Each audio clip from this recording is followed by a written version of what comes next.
my name is Angie and welcome to my channel where I talk about businesses, books, and beauty. And in today's video we are going to be discussing my JODI Picoult collection. And yes, her name is pronounced Pico, like Pico de Gallo. I didn't know that either until she made a TikTok about it. Also, I need to address the fact that yes, I am in my pajamas.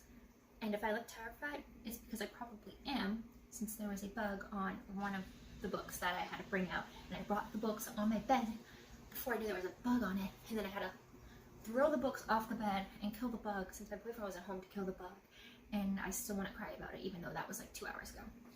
Anyways, we are going to do everything basically in alphabetical order. First, alphabetical order, starting with a couple books I have of hers that I haven't read yet, and then alphabetical order of the books I have read. I'm going to read the synopses that are on the back covers or inside jackets, depending on whether it's a hardcover or not, and give you my thoughts when I've actually read the book. For the ones I haven't read, you're just going to read the summary that's attached to the book. Now, JODI Picoult has been an author for a very long time now. I'm pretty sure as long as I've been alive, definitely probably longer.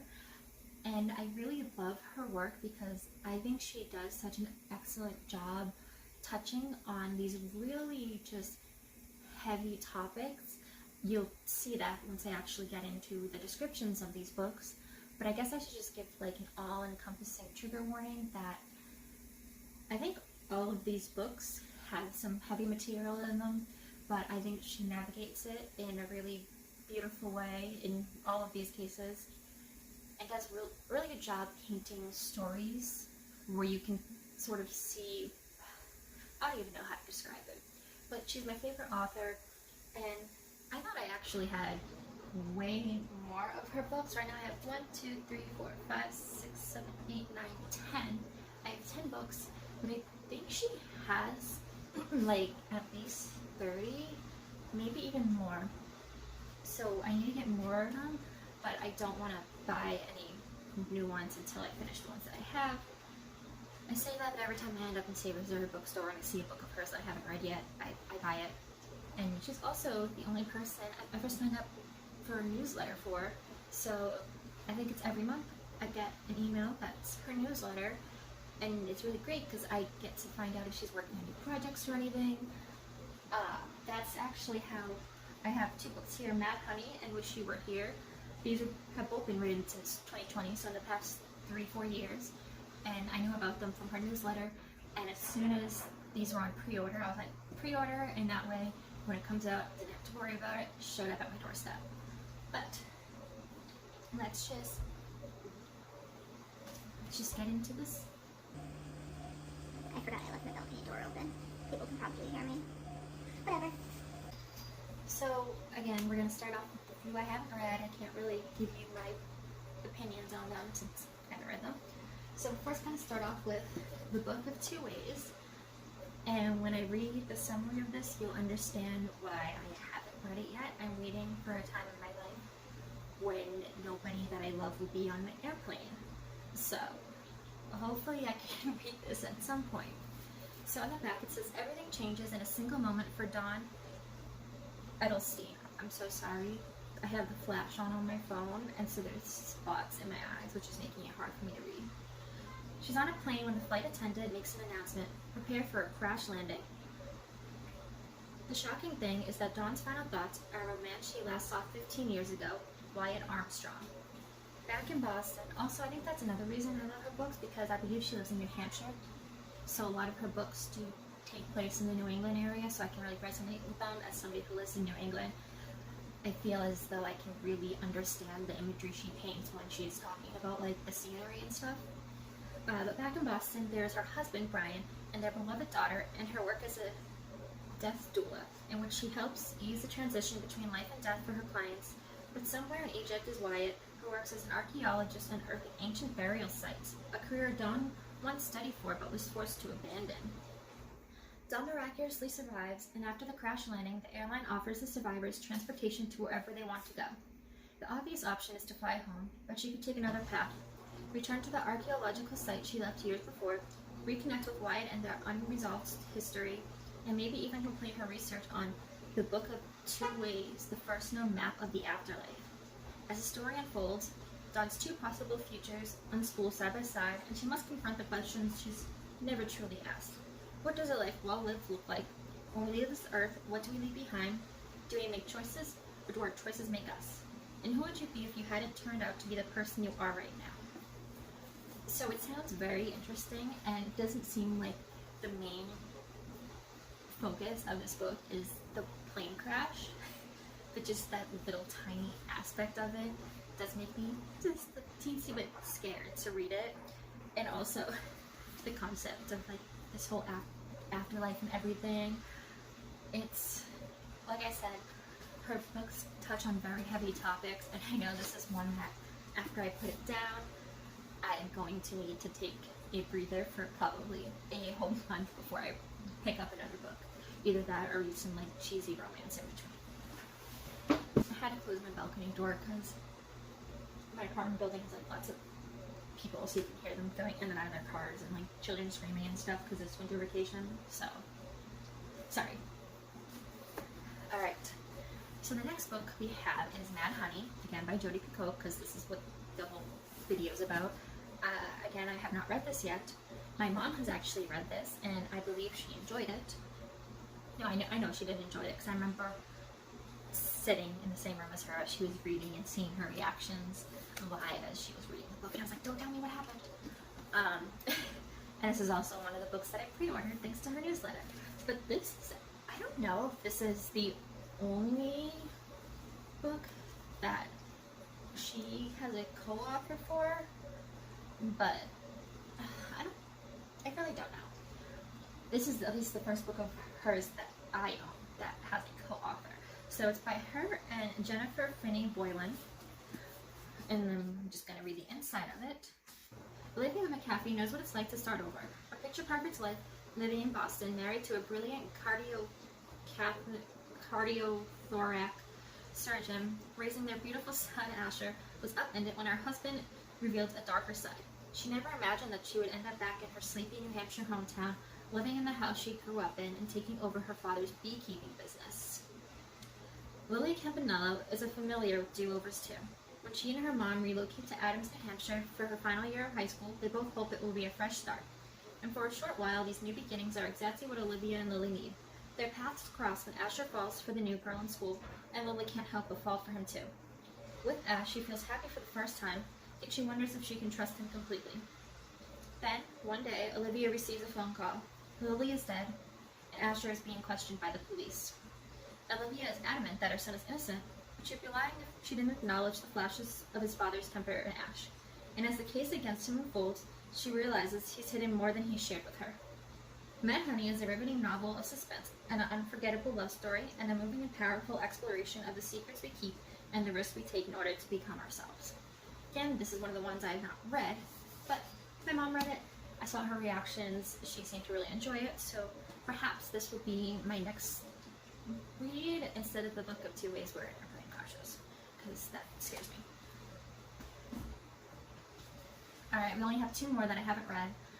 So this next one is See You Home, and this is the one that had the bug on it, and it's really bothering me. Maybe I can just, you know,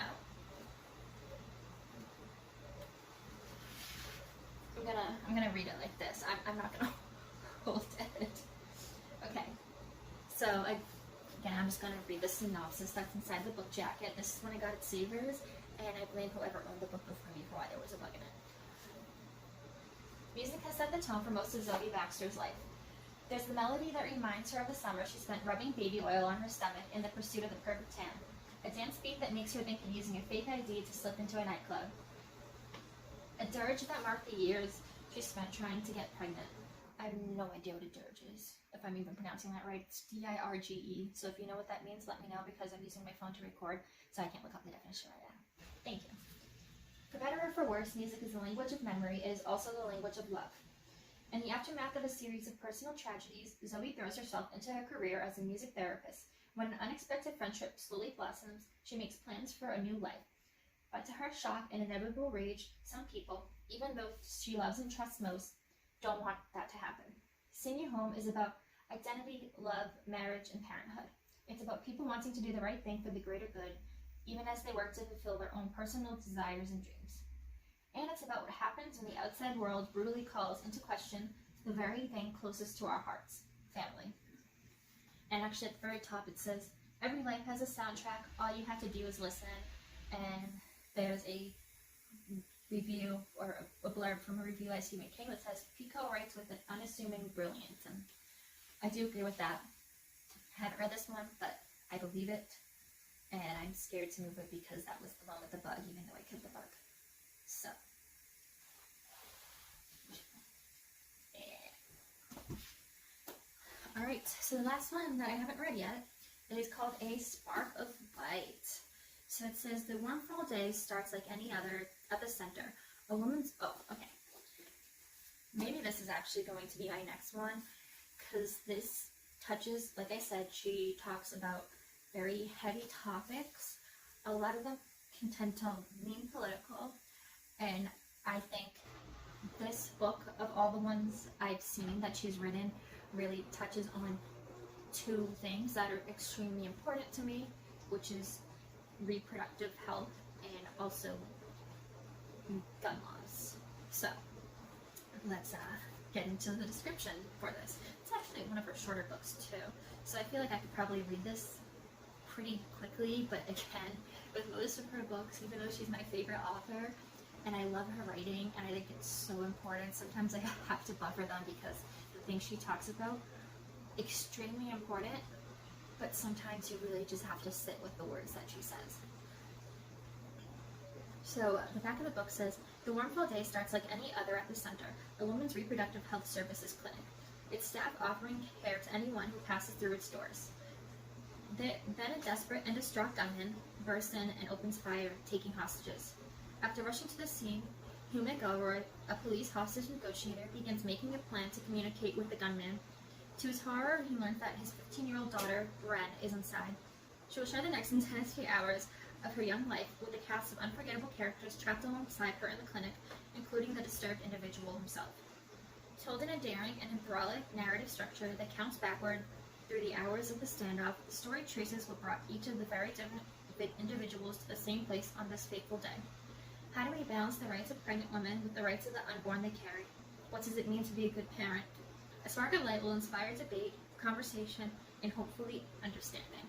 In this book, I remember when I read the description of this, I said to myself, well, let me see when this was written and the copyright date for it. Oh, it's 2018, 2019. I don't know why I really thought it was like 2009. Clearly I can't read. So, I'm excited to get to that book. But now we are going to discuss the ones of hers that I have read, which is 1, 2, 3, 4, 5, 6. The next 6. And I will give you a quick little summary of how I felt about the book after I read the description that's actually on the book. Again, this is going to be in alphabetical order, just like with the books that I haven't read. So the first one we have is Handle with Care, and this might be the most, this is the most recent one of hers that I read. In the 5 years since Willow O'Keefe was born with a rare congenital disorder, her parents have endured sleepless nights, mounting medical bills, the pitying stares of strangers, and maybe worst of all, the what-ifs. What if the younger of their 2 daughters had been born healthy?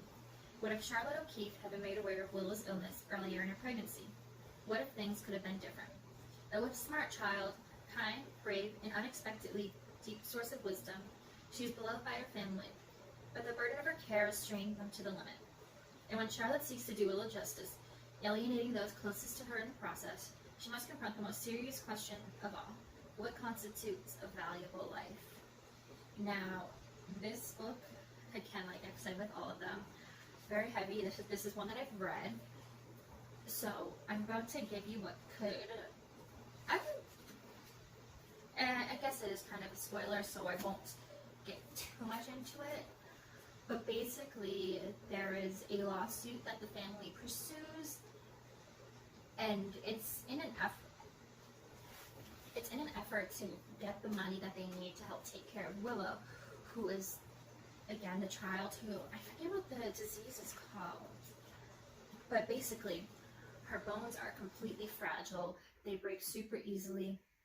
In the first chapter or 2, she breaks a bone, just like tripping over a napkin at Disney World, something like that. And so her parents, they just have these mounting and mounting medical bills because, you know, we live in America where we don't have great health care. But anyways, the lawsuit is not initially what they thought they were going to have one for. The lawyers suggest something else because they were like, we can't sue Disney, but you know what we can do? I'm not going to tell you what they can do, but it just sort of spirals from there, and you really see the way it affects their family, and again, it argues this question, what constitutes a valuable life? And it's really, really sad, and it tests relationships, not just familial, but also friendships. It's very good. I would recommend it. But throughout I would say the whole entire book is sad. So just be warned. I read this in the winter because, well, one, the hat. This is clearly a winter book. And I feel like winter is the best time for reading depressing books. Okay, so this next one I haven't read in a couple of years, but I've read it at least twice, maybe more. It was the first book of hers I read. I read it in high school when it was in a list of suggested reading books, which is sort of weird to think about now, thinking about how Florida has banned this book. I'm pretty sure at least they banned some of her books, but I don't see why they wouldn't ban this one if they banned other ones. And it's, reading it in high school, it was a lot, but not in a bad way, really. You'll see when I read the description in a minute. But it was one of those books, this is when I got into her, because it just really blew me away, and I just could not stop thinking about it. Even to this day, I sometimes think about this book, and I know I've read it again since I initially got it as a library book. I think I've gotten some of her other books as library books that aren't in this pile. I feel like I've read more than these 6 books. But I got it as a library book, and then one day I saw it in Savers, and I was like, I have to buy it. This book, I almost feel like it changed my life. And so that book is called 19 Minutes. And again, just like every other book of hers that I've read off today, trigger warning. But this is also too something I feel very passionate about, just with the time that I grew up with, the time frame, the fact that I lived in a time where schools really aren't safe anymore, and understanding the reality of what it means when you're in kindergarten and doing a lockdown drill, and how completely frustrating it is when adults who never really had to experience that, maybe they had some, my grandfather had some drills for like World War II, but my mom didn't have to learn about where to hide if the shooter comes into her school, She didn't have to know that from the age of 6 years old. And I just don't think enough people understand that, except for the people, who are my age, maybe a tiny bit older, mostly my age and younger, how just terrifying it is and how much we need to change. So again, it's called 19 Minutes, and I think I sort of just told you what this is about, but I'll read the back anyways. So it says, Sterling is an ordinary New Hampshire town where nothing ever happens, until the day its complacency is shattered by an act of violence. Josie Cormier, the daughter of the judge sitting on the case, should be the state's best witness, but she can't remember what happened before her very own eyes. Or can she? As the trial progresses, fault lines between the high school and the adult community begin to show, destroying the closest of friendships and families. 19 Minutes asks what it means to be different in our society, who has the right to judge someone else, and whether anyone is ever really who they seem to be. And so the whole reason it's called 19 Minutes is because it basically is I can't remember, because again, it's been a couple of years since I last read this, but I really do recommend it. It's either the 19 minutes leading up to the gunman coming into the school, or the 19 minutes that he is active inside the school, but just as a high schooler, specifically reading this, it's sort of frustrating because I wasn't even 18 yet, so there wasn't really much I could do. But it felt nice. It felt like an adult finally understood how terrifying it is just being a kid and going to school these days. You know, I'm out of school now, I've already graduated college, but you can't tell me that a 10-year-old learning how to hide from a shooter is okay. We shouldn't have to do that. We shouldn't have to learn those things. I shouldn't know, no matter where I am, I already have my exit plan. I know where I'm going to hide. If I need to hide, I know that you should run in a zigzag line. And these are just things that we shouldn't have to know because it should not be a problem. And I really think that everybody should read this book. It's really life-changing.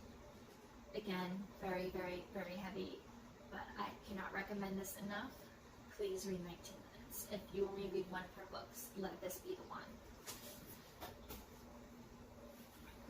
I almost don't even want to do that one because to me that was just her best work. I love all of her work, but it's just, it's so important, and I really do think it's something that everybody should read. And for me anyways, it was the heaviest of all of her books. Again, I think it was because it was something that I could sort of understand. Well, fortunately that never happened in my school. I still, knew the realities of having to prepare for what would happen if our lockdowns weren't just drills. Or, I mean, that's not okay. So this next one is called Second Glance. I believe I read this in 2018, so it's been a little bit. I'm going to read that now. The developer has slated an ancient Abenaki Indian burial ground for a strip mall, and now strange happenings have the inhabitants of tiny Komotosik, Vermont, talking of supernatural forces at work. Ross Wakeman is a ghost hunter who's never seen a ghost. All he's searching for is something to end the pain of losing his fiancée, Amy, in a car accident. He's tried suicide any number of times. Now Ross lives only for a way to connect with Amy from beyond. Searching the site for signs of the paranormal, Ross meets the mysterious Leah, who sparks him to life for the first time in years. But the discoveries that await Ross are beyond anything he could dream of in this world or the next. Expertly entwining a powerful drama of the heart's redemption and the disturbing histories of eugenics. JODI PICOULT, quote, proves there's little she can't do with this foray into the fantastic. I believe this is where Leah, it's either this or the Vanishing Act, I can't remember which one, but has a son who has a rare condition where he basically cannot be out in the sunlight at all. He can only go out at nighttime because the sun will basically kill him.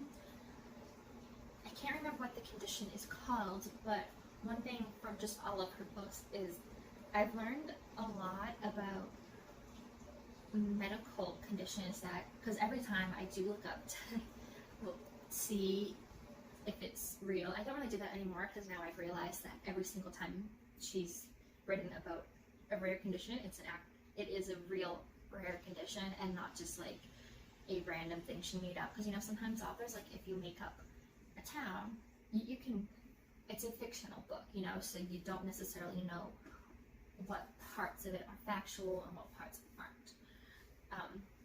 But a lot of her books really deal with, they had sprinkles.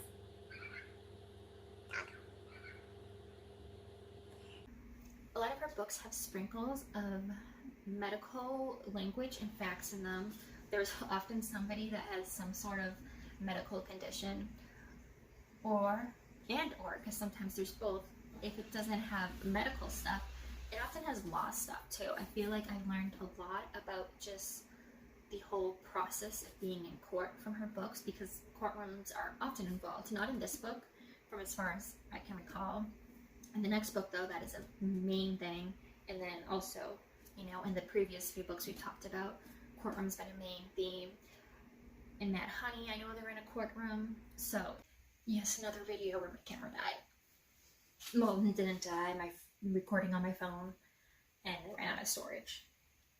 But I was saying that if you want to read a book about, anything related to the courtroom or hospitals, well, that one doesn't discuss either of those things, I don't think. No, it doesn't discuss hospitals, but it does, have medical condition in it. I would definitely check out her books. I almost feel as though, well, I've never watched Grey's Anatomy. My mom I think she eventually stopped because they're on season, I don't even know, 30 by now. But I almost feel as though her books are the equivalent of, when people watch Grey's Anatomy and they're like, oh, now I know so much about this. And this is basically the book equivalent of that, in my opinion. Not specifically that book, but just all of her books in general. I feel as though they're just a wealth of knowledge, and I've learned so much from them. So this next one is one that involves both a hospital and a courtroom. It's, again, with all the other ones, it's pretty heavy, and do not quote me on this at all, but I remember when I read this book, I started Googling for some reason, and I don't know if this was a specific event that inspired her to write this book, but there was a sort of similar situation apparently that has happened. Again, this is a fictional book. All of her books are fictional, but I do wonder if, there was some little sprinkles of truth. But although thinking about it, it's sad, but I wouldn't be surprised if it's something that's happened more than once. So let me read the back and hope my camera doesn't die again. Ruth Jefferson, a labor and delivery nurse, began a routine checkup on a newborn, only to be told a few minutes later that she's been resigned to another patient. The parents are white supremacists and don't want Ruth, who is African American, to touch their child. The hospital complies, but the next day, the baby goes into cardiac distress while Ruth is alone in the nursery. Does she obey orders or does she intervene? Ruth hesitates before performing CPR and, as a result, is charged with a serious crime. Kennedy McQuarrie, a white public defender, takes her case, but Kennedy insists that mentioning race in the courtroom is not a winning strategy. Confronted by Kennedy's counsel, Ruth tries to keep life as normal as possible, especially for her teenage son. And as the trial moves forward, Ruth and Kennedy come to see that what they've been taught their whole lives about others and themselves might be wrong.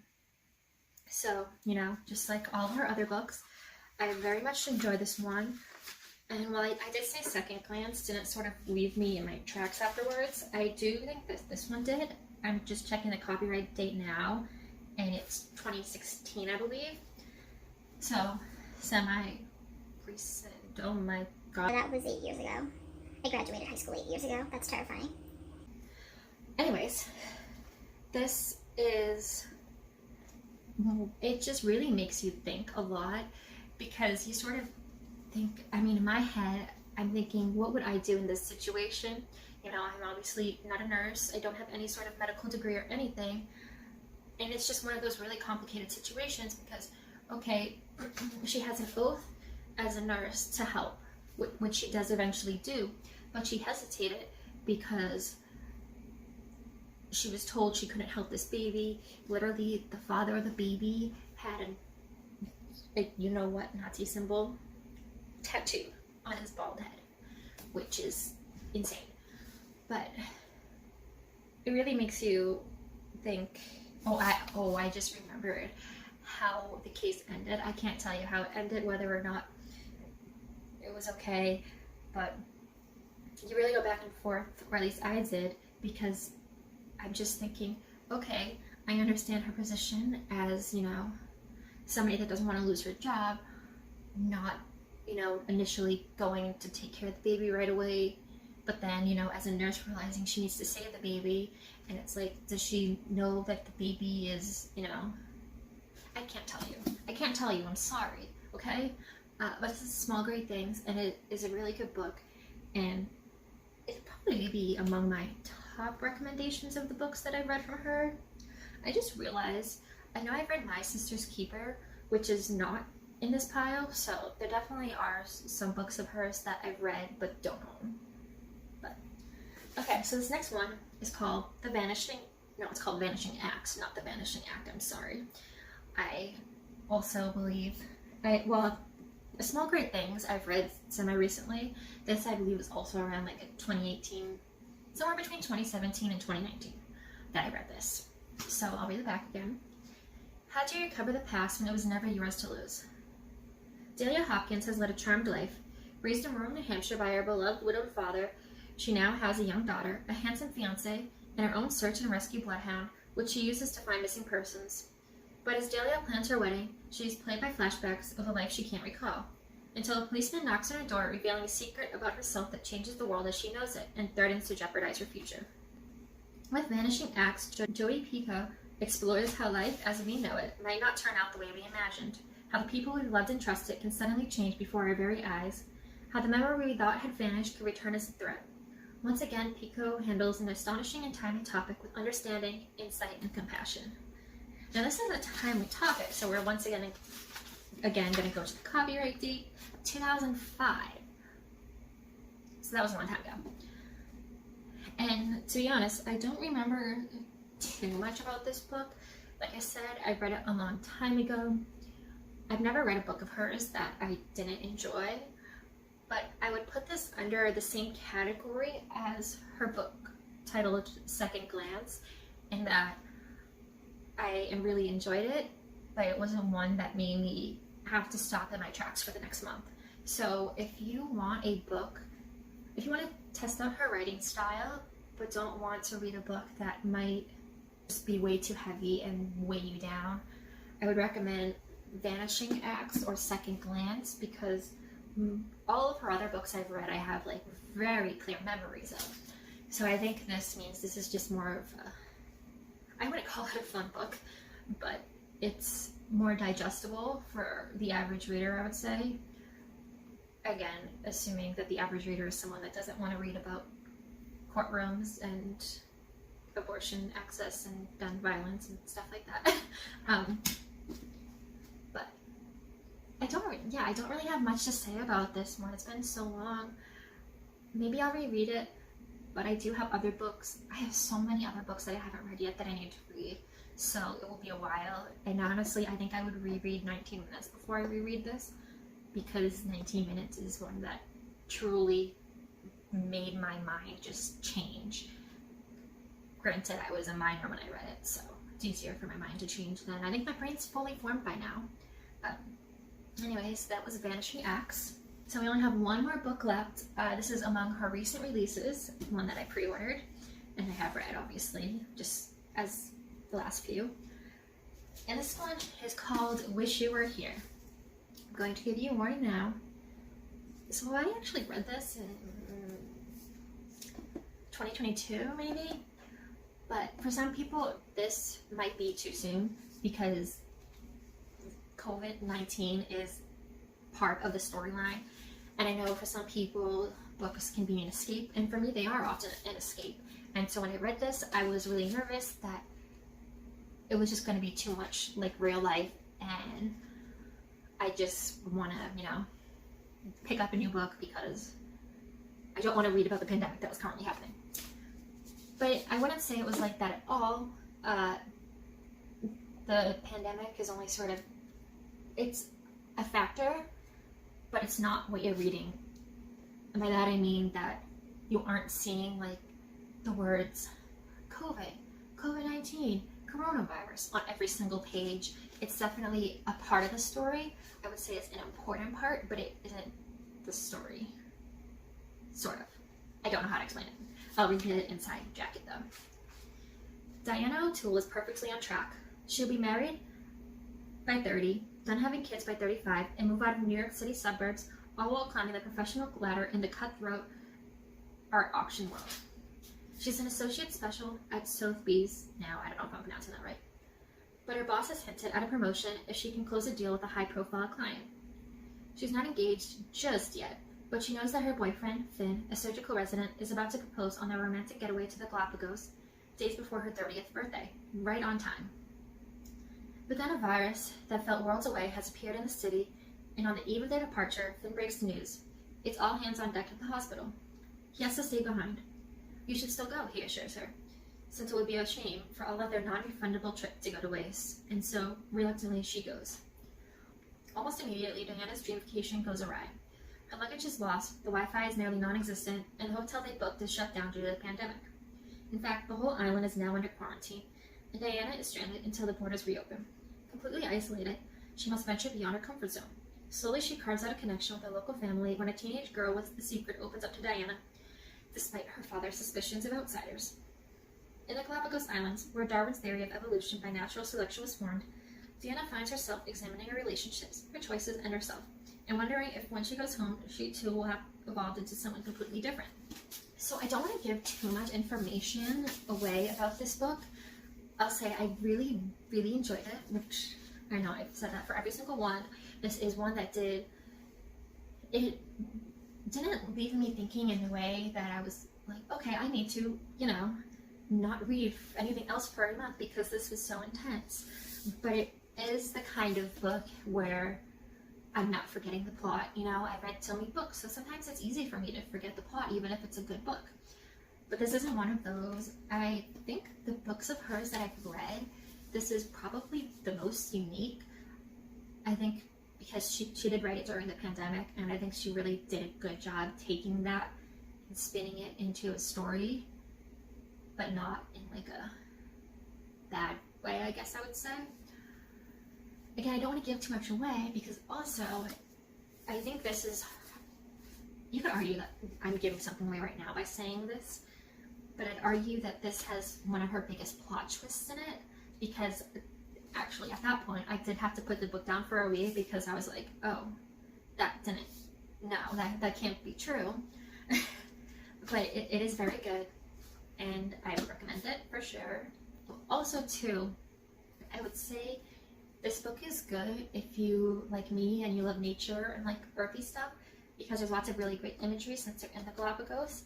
I think that's one of the things too that makes us stand out from some of her other books. Even though our imagery in the other books is fine, usually it isn't taking place on the Galapagos Islands where there's all these beautiful creatures and works of nature. So I think that also makes it stand out beyond the fact that it's, recent, and I would definitely recommend this. And so of the books, so I just showed you my books in alphabetical order, but I think right now I'm going to quickly stack them from my favorite to my least favorite. Again, love all of them, but some just touch more than others.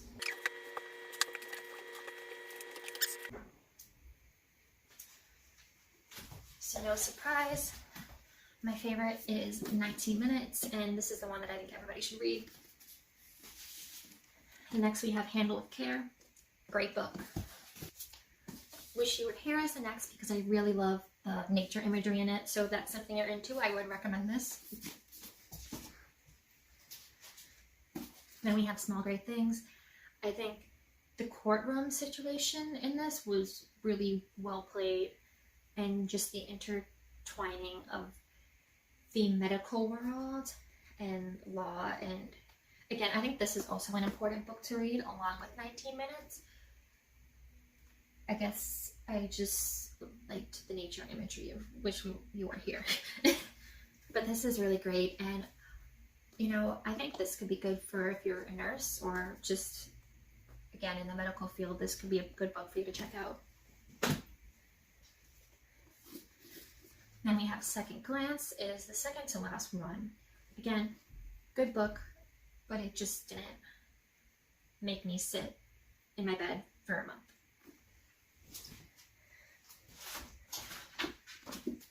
And the last one we have is Vanishing Acts. Once again, great book, but I didn't sit in my bed for a month, and I didn't really remember what happened in it until I read the synopsis on it, so that's why I put it at the bottom. But if you have any JODI Picoult books that I did not mention or that you love and you think I should read, let me know. If there's one of the ones that I haven't read yet that I mentioned at the beginning that you think I should pick first, also let me know. Tell me what your favorite books are, who your favorite author is, and I will see you in my next video. So, peace out.